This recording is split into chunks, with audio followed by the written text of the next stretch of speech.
Hey nerds, Farmer Jesse here. Welcome to Growers Daily, your daily dose of ecological farming insight. It is Tuesday, December 9th, 2025. And today we are discussing planting into a thick mat of cover crop residue. Can you ripen nightshades by topping them? And some of the intimidating details of starting a farm business. So let's do it.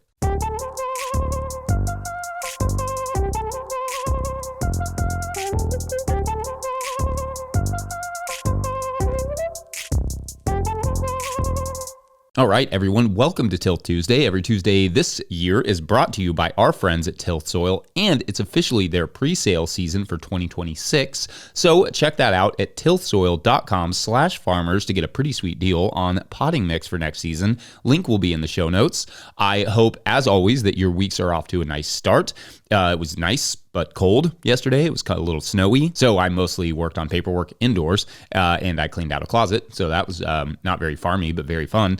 And then in the afternoon, harvested about 30 more pounds of lettuce for an order that we have going out this week. We will likely be wrapping the growing season up next week to concentrate on the next season, ordering seeds, garden planning, all the things that one must do to keep farming. But the lettuce has been cruising so far into the winter.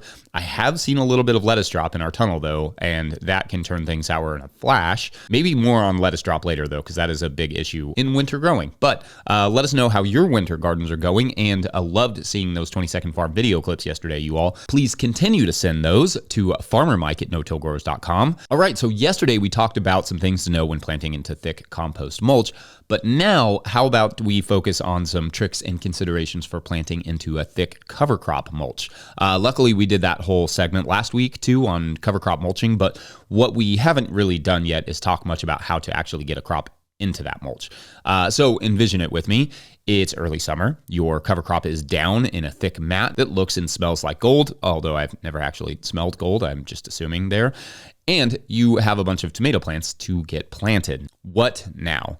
Well, first, if you can tell where the beds are, you're going to want to make sure to string it out so that, the row is straight, because there is obviously no easy way to mark rows with fresh mulch on top of them. This can actually be quite a challenge when it comes to cover crop. One thing you can do is you can plant your pathways to a different cover crop than your beds, and that way you can kind of differentiate where the bed is and where the pathway is. Or if you're using mounded beds, it's a little bit easier. So do it however it makes sense for you. I usually use like carpenter twine or whatever string that I can find laying around attached to two stakes on either end of the bed, as you can see in this video where I'm digging blueberry holes, and not into compost mulch, but just in general. And then I measure the distance between the plants and stop and dig a hole. Yeah, pretty simple there. The best tool I've found for this is my spade shovel. You can use a trowel or something, but I've tried the auger bit that we use in the tunnels and on, like compost mulches and bare soil, which is just attached to a drill. But the cover crop roots and residue is a little too much for that particular setup. So the spade shovel cuts right through the mulch, and it's easy to cut a nice 8-inch or so diameter hole for your nice large tomato transplant. Anyway, yes, you dig a hole, pretty straightforward there. But I also make sure to mix in some nice compost and with the soil in that hole to get the tomatoes or peppers or whatever off to a good start, because the cover crop can be a little slow and stingy with the nutrients at first. Then I cover the soil block, obviously, and because I brought up a little new soil, if I have any supplementary mulch handy, I will also add that around the plants, because, weeds in bare soil is one thing because you can just cultivate them with a hoe. Weeds in a mulch are a whole other, because they, all have to be pulled by hand. There's no easy way to cultivate them. Anyway, like I said, to dig the hole, a shovel or trowel will mostly do it. Sometimes if the soil feels really cool, as is the case under the cover crops, it's worth leaving the holes open in the sun for the day, just so the plants don't go into really cold soil. Like basically you just have an open hole. Kind of warms up just a little bit. You set the plant in there and it's not going in directly into super cold soil. That'll help get it a good start. If you put tomatoes into really cool soil, like we've done it after a cover crop before, they will kind of slink off a little bit. They'll look rough. And that's partially just because the cover crop, kept that soil so cool for so long. Then, of course, once you get them in the soil, it's just about staking them and moving on. So if that's it, Jesse, why are we wasting a segment on this? Well, the other side of this, planting into cover crop thing is seeding. Are there any good seeding options for, say, corn, beans, etc. on a small scale?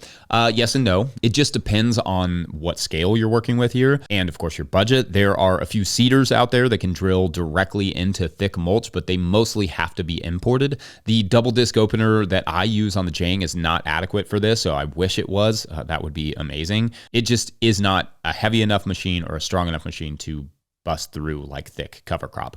The big guys will often use a slicing mechanism that looks like that double disc opener that essentially cuts right through the mulch and drops seeds in behind. But like on a small sort of micro scale, it's harder to find such an option. One, because you need a lot of weight for it to work, like to push through that mulch, weight like a tractor. And two, because, nobody really makes these things because there just isn't a huge market for seeding into cover crop mulch on a human scale. There's just not a ton of us doing that. One option is simply digging a furrow through the mulch, which is not easy, but it can be done, and sowing something and then covering that back with the mulch. And that would work for anything from beans and peas and that sort of stuff, but also to maybe like garlic.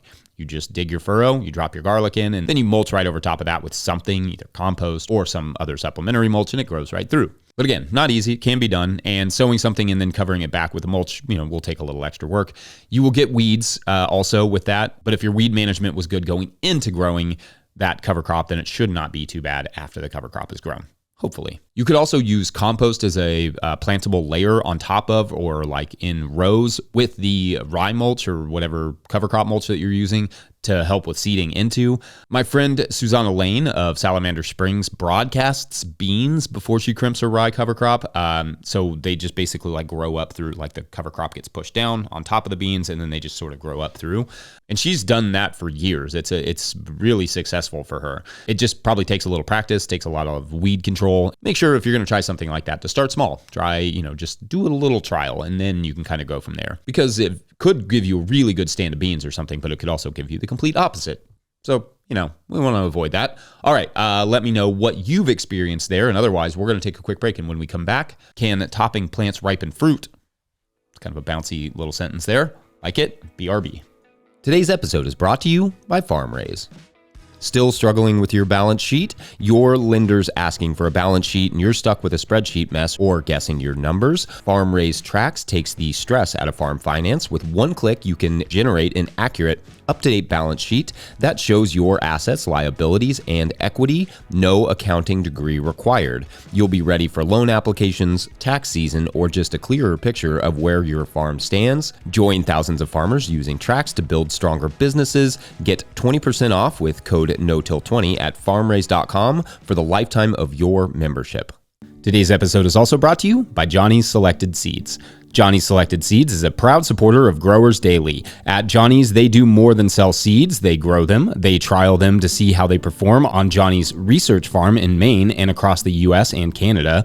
Only the best varieties are added to their catalog and website. When you need proven varieties you can count on and detailed guidance from seedling to harvest, consider Johnny's your trusted growing partner. JohnnySeeds.com. That's JohnnySeeds.com. All right, back to the show. If you, the listener or viewer, are enjoying this podcast, getting even a small amount of value from it, consider supporting our work over at patreon.com/no-till-growers. Does this show bring you $2 worth of value every month? $5? You can show that support by signing up, and I will try to get to questions from everywhere that questions come in, but I will always get you your Patreon questions. Now, today's Patreon question comes to us from Patreon member Alex Smith, who writes, quote, urgent-ish, they put a little alarm bell. Hey, Farmer Jesse, as we approach our first real freeze, 26 degrees Fahrenheit, -3 Celsius, I have a planting of various sweet peppers in our tunnel that are loaded with fruits that are just starting to ripen. I've heard before that with tomatoes, you can top them when the cold comes to trigger the plant to put its energy into ripening the remaining fruit. Any experience with other nightshades, peppers, eggplant, etc.? I plan to cover the plants inside the tunnel for extra protection as well, end quote. All right, so good question here, very fun. And I did answer this when it came in, because it had an alarm bell, but I thought a little dive into topping nightshades could be fun because, of course, to a nerd, fun may be a bit of a subjective term. Anyway, so generally speaking, from a horticultural perspective, topping is something that is done to increase the vegetative process of a nightshade. The idea being pinch the top growth point off of the tomato plant or pepper or whatever it is, and it will create more branches, more suckers. With the more branches comes more places where fruit can develop and thus more yield. And to an extent, that can work, and it may be pretty variety dependent on in terms of whether or not you get better yield or bigger crop or whatever. But for the most part, it's better to not top plants for overall yield. The question of whether or not it will ripen the fruit faster in cold times of the year is, well, it's not super clear because there are just two really big factors there, the topping and then the cold. I spent way too much time trying to understand what the science says about this, and I don't know that I really got all the answers or got the best answer, but by and large, it does seem that topping any of the nightshades around the end of the season will not necessarily speed them up, though that will be dependent on the variety and what the weather is like after that cold snap, etc. Ripening generally requires heat, ethylene gas produced by the plant, and sunlight, and for the fruit to be mature to switch from a partial photosynthetic state, that's like green with chlorophyll, to a ripening state, red or whatever the color may be, with carotenoids and other chemicals involved. However, cold temperatures can cause a nightshade plant to put its energy into generative growth, that's fruit growth, instead of vegetative growth, that's greenery, which makes sense, right? The plant is sensing the season is about done, so it makes sure its progeny are set up. It's the plant version of, writing a will. So this combination of topping right around a cold snap could have some interesting effects, but I don't know for sure. Even though I originally said I thought it likely could, I don't know for sure that it will ripen anything faster necessarily. It may be better in these situations to either boost the heat and light in that area or harvest the fruits once they have begun to ripen at all, to allow them to ripen off the vine and plant and just extend that season a little bit, and so as not to risk losing them to a freeze. Now, if it was just a random dip in the temps and you can protect them going forward with row cover and that sort of stuff, then topping them might keep the plants somewhat more squat, easier to protect, and allow for enough time for those fruits to ripen on the vine. With the reduction in heat and sunlight, though, the ripening will slow tremendously in the fall. For sure, just pretty much no matter what you do. Unless, of course, like I said, you're adding supplementary heat and supplementary light. Anyway, that's kind of all I got on that, I think. I hope there was something helpful in there, and I would love to know what your all's experiences have been with this, listeners and watchers. Let us know. Otherwise, we're going to take a quick break, and when we come back, some very reasonable farm startup concerns. Be right back. Today's episode is brought to you by Farmhand. Farmers who partnered with Farmhand say they grew an average of 63% this year because it's more than software. Farmhand is your business coach and assistant, helping to sell out, save time, and grow smarter with real data from real farms, shaping websites that convert, campaigns that sell, and fulfillment systems that run smoothly. Curious what that looks like? Meet the founder, Ari, at farmhand.partners/no-till and see the same insights and support the fastest growing farms rely on every week. That's farmhand.partners/no-till. All right, back to the show. All right, so as you will see over the next month, I'm still behind on Patreon questions. I mean, to the point that I'm going to have to take at least 3 for Wednesday and then 3 for Thursday. But without question, this is an awesome problem to have because we get so much support, but I hate to get so far behind that the answers are not super relevant anymore, at least not for this season. So I'm trying, but also, again, don't let that slow you down, Patreon members. I will take your questions and topic suggestions. You just have to ask them. All right, so our next question comes to us from Patreon member Austin at Vital Root Farm, who asks, quote, "Hi, Jesse. My wife and I run a very small 6 to 7 share CSA. The membership thus far has just been our closest trusted friends. We are flirting with the idea of expanding our very part-time operation to CSA members outside of our close friends, possibly to some local restaurants, the local farmers markets, and or a small town general store. Regardless, what has us very intimidated to get started is the boring and scary stuff. 1, insurance. What do we really need, and is the cost a barrier to entry? 2, food safety. Do we need certain certifications or inspections to sell to restaurants and etc.? 3, starting a business/LLC, possibly having part-time employees, payroll, taxes, deep breaths. I am a biologist by training and occupation, so I have zero background in any of this. And for what it's worth, we aren't organic certified and probably would only take in a few $1,000s a year at first.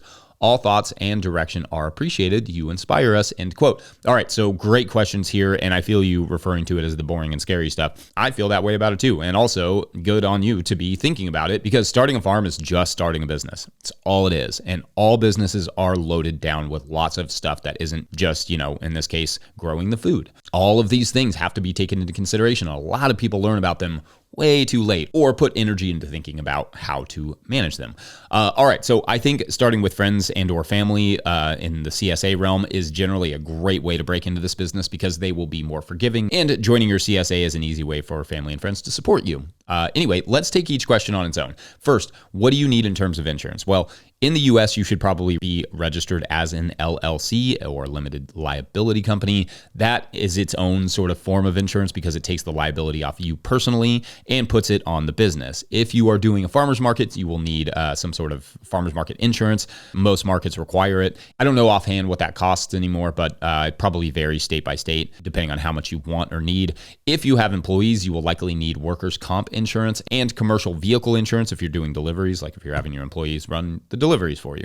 If you are having customers regularly out at the farm, you might want insurance for that as well. Mostly the LLC will have your back, but obviously there are some other factors that could add to it. It's not a barrier to entry really, but it will have to be factored into your budget. Question number 2 is about food safety certification. So that depends. Some restaurants and retailers will require GAP certification, Good Agricultural Practices, GAP. Most will not. However, once you sell over $25,000 of produce, you will start to fall under what's called FSMA, Food Safety Modernization Act, which has some additional requirements, but is pretty common sense stuff. Note taking and using proper storage and sanitation, etc. Many small growers are exempt from this, and you will just have to read the FSMA guidelines to figure out if that is you. But again, it's not super complicated. And 3, yes, the employees' payroll taxes stuff is daunting. When we had employees, we always just use QuickBooks to handle basically all of that. They have services where they will do the payroll for you. You just have to submit it, and then they'll take out the pay and the proper taxes and all that stuff. It does come with a cost, which sucks for a small business with tight margins, and you may have to do some math to figure out where the right employee to expense ratio is for you. But it does take a lot of the weight off. It also depends on how much they're going to be working. Like if you're just hiring them for harvesting and stuff, you can treat that as like more of a contractor business and you don't have to do all that necessarily, like do all the same tax stuff. You can also just hire somebody to do all this work, all this like office work. And in fact, there is a good article. Let me see if I got it right here. It's right here. A good article in this month's Growing for Market magazine by Rebecca Kutzer-Rice about hiring someone for the bookkeeping that you should read if you get a minute. Growing for Market has been a sponsor in the past. They're not a sponsor currently, but this magazine's great. I've been reading it for, 16 years now. Invaluable resource. That article is really good, and it's just about hiring a bookkeeper. And also, we get a regular quarterly reminder from the state of Kentucky about paying our taxes, so that usually is fairly straightforward. They send us an email, but it does have to get done.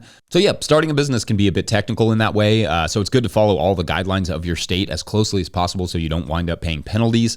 Anyway, I'm sure there are better options than QuickBooks for payroll and etc. And I'll let the comments section flesh that stuff out for you. But great questions, and otherwise, we're done here, I think, Tilth Tuesday. Don't forget, No Till Growers is now officially a nonprofit 501c3, so donations are tax deductible and greatly appreciated. We are headed towards the end of the year, so you may need that little bit of tax break. You can do that with us. Learn more about how to do that in the show notes. Please make sure to like and subscribe and or follow wherever you're getting this podcast. That's an easy way to help us out as well. Enormous thank you to all of our show sponsors. And if you'd ever like to sponsor the show, you can reach out to Farmer Michelle at notillgrowers.com. Huge shouts to Willie Breeding for the theme music, Mike Hilbert for the production help and editing, and my wife Hannah for everything, absolutely everything in the world. Also, shouts to Epidemic Sound for the background music that you can hear.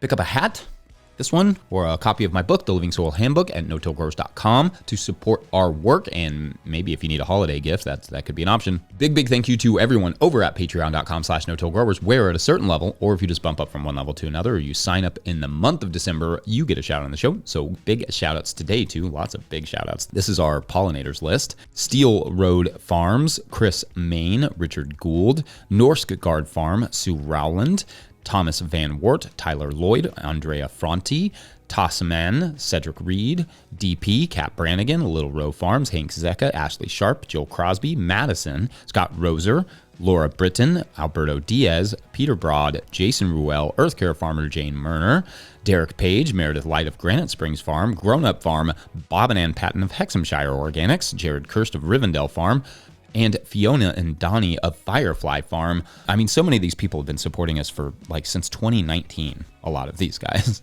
is amazing. So shouts to you all. All right, so our hero this week is Sleeves, a tough 11-year-old out of New York with a green heart who just wants to garden. Anyway, there are a few community gardens in his borough within walking distance, but none that had any space for Sleeves to grow anything. And honestly, they were 11-year-old, come on. And there were no, obviously nearby farms around the city, at least not that could take on an 11-year-old. It was feeling a little bit hopeless, but Walking down the street one day, he noticed a guy wheeling a cart of plants down the road. And he asked him, like, where was he going with all those plants? And the guy smiled. I'm gardening, kid. Where? Sleeves asked. The man looked around. I mean, wherever I want. Want to help? And that is for tomorrow on Madison Square Garden, but literally. Yeah, that works. All right. Thanks for watching and/or listening. We will see you then. Bye.